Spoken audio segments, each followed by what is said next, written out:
Hello there, and welcome back to my channel. I'm Erin at Pages and Libations.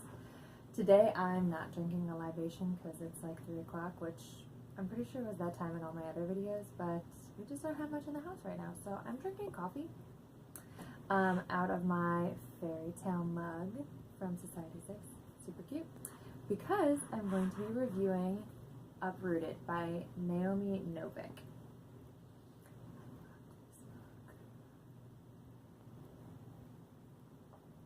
Okay, there might be something a little stronger in my coffee. No, I'm just kidding. If only. I loved this.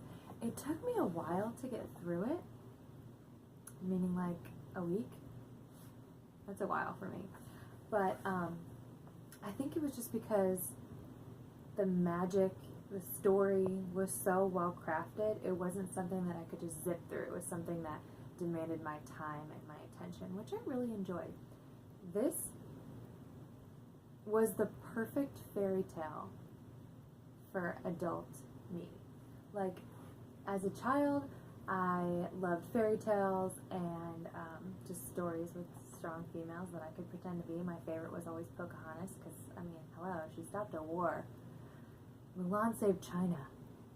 Tiana, well, she made gumbo, but whatever. And I just feel like it was just like a perfect transition from like the fluffy fairy tales of childhood to something like real and nostalgic. Being nostalgic meaning that, like, for me, I always connect forests and woods to fairy tales or like Renaissance fairs, which is also to me fairy tales, which I love. And so obviously this has a lot to do with that. If you don't know about the story, there's this evil wood, this evil forest that is encroaching on a country called Polnia, and it's just all about how people are combating that, but also how they're being corrupted from within, and how the wood's kind of like being the puppet master, and it's just so good. Okay, into my notes. I loved the Polish influences. Like, the main character's name is Agnieszka, and I loved it. Like, I loved that it wasn't, I don't know, just something so frilly and lame. I just feel like there's a strong name, you know?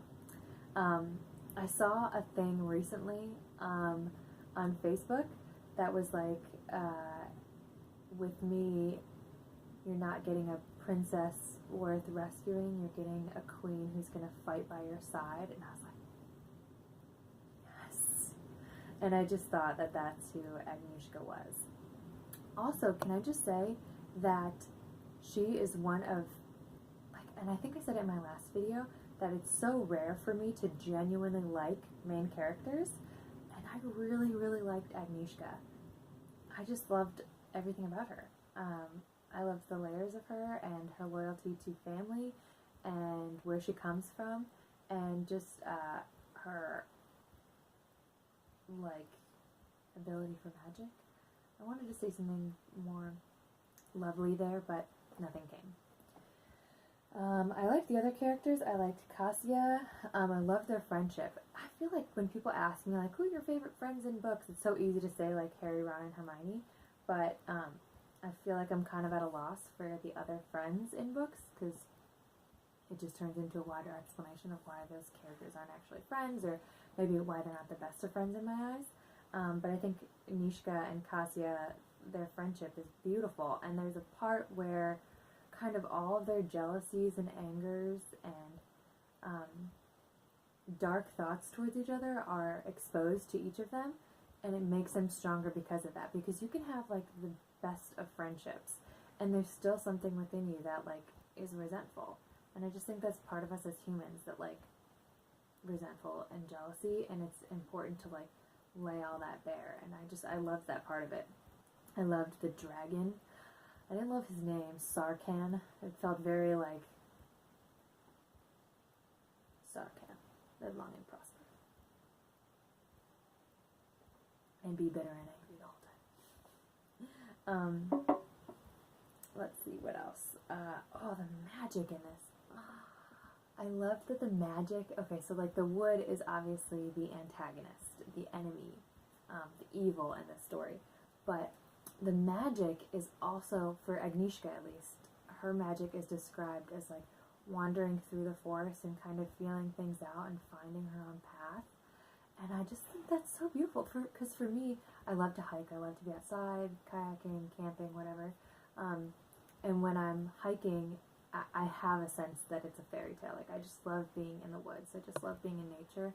And so I really, really connected with that visualization of, you know, just appreciating the beauty of it and, like, finding, like, what magic could be in this specific oak tree or ash tree or birch tree, or maybe even just this stream, and, like, how the magic is carried down through the stream. I was like, that is so beautiful. And just so perfect fairy tale. This book just had like constant adventure. Not, I wouldn't say like action, but just adventure. Like, just something was always happening, and it always made you think of like, how are they going to get out of this? How is she going to figure this out? And it was just really fun. Like, even though it took me a while, I enjoyed every part of it. Like, I wasn't bogged down with detail, and I wasn't annoyed that it was taking me a long time to read. Also, the wood is a really scary enemy. Not until like the last 5 pages did it come to light why the wood was the way that it was, and that was really sad. And you don't fully see like, oh, okay, I get why you murdered all these people, but it's interesting because the premise of it is that it just plays on the worst parts of you and amplifies that. Like, you could, again, like with the friendships, like you could be the kindest, most generous, well-being person, and there's still like a seedling inside of you that is dark and angry, and does that make sense? Like, and I think, I mean, I could get into like Christian talk here, but it's in all of us. Whether we want it to be there or not, it's in all of us. And I just thought that this was a great illumination of that.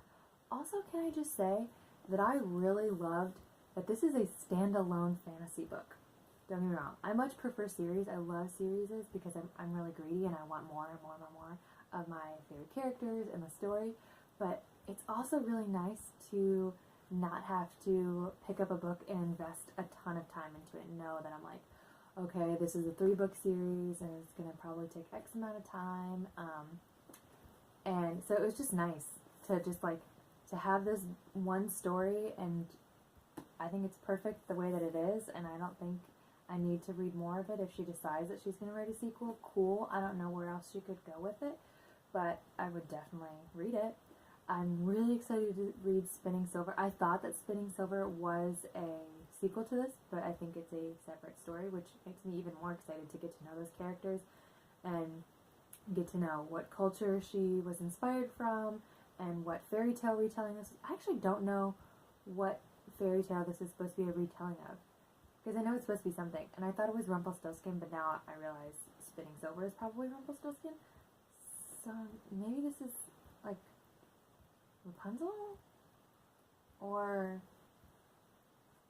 Sleeping Beauty? I don't know. I don't know. Anyways, Uprooted. I give it a 5-star. I loved it. So I think if anyone has the opportunity to read it and you want a nice action-packed fairy tale that's still... Oh, wait. I didn't even talk about the love story. It's so minor. I feel like most of my books, even if they are like mostly gender neutral, androgynous, if you will, I feel like, and I'm thinking about like if I were to recommend a book to my husband and he would be like, oh, this love story is obviously very geared towards females and play on the emotion, but this one really wasn't. Like, there are 2 times where you're like,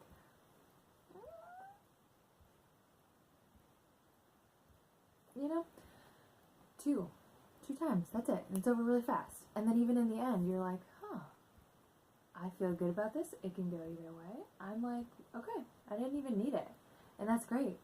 So again, 5 stars for me.